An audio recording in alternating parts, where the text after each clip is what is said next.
Director General, thanks for being with us this morning. And let's start with those U.S. trade tensions where technology has increasingly become a tool or a weapon now in some cases.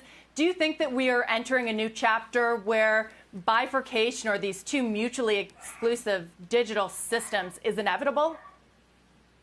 I think this is one big challenge that we have before us. So as we enter more fully into the digital age, and to the extent that we don't have truly global rules about this new environment, it is important that we avoid the fragmentation of the internet, because that will come to the cost of businesses, societies in general. So it is a danger. I hope that we can find solutions. In the WTO, we're now negotiating rules on electronic commerce, and they will deal with things like cybersecurity, privacy, and connections. So I hope that that is a way forward.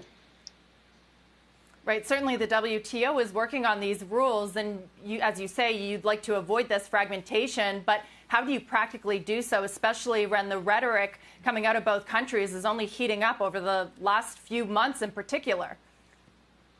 You cannot ignore that a lot of these tensions, they are political in nature. They're not, economic.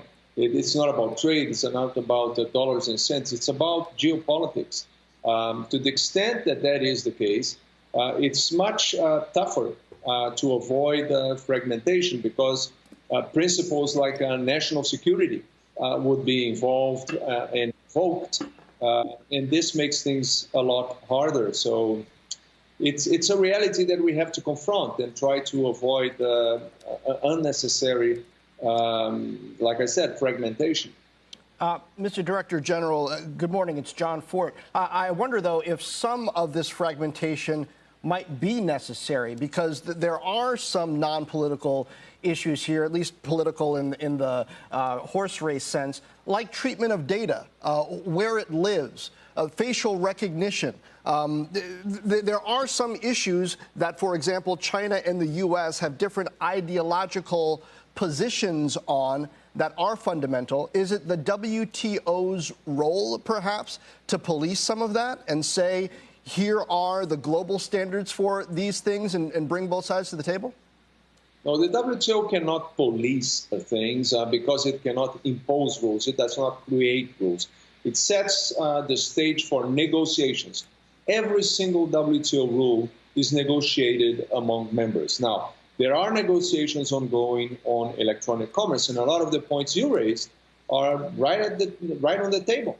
Cybersecurity, like I mentioned before. Also, server localization, data flows, privacy.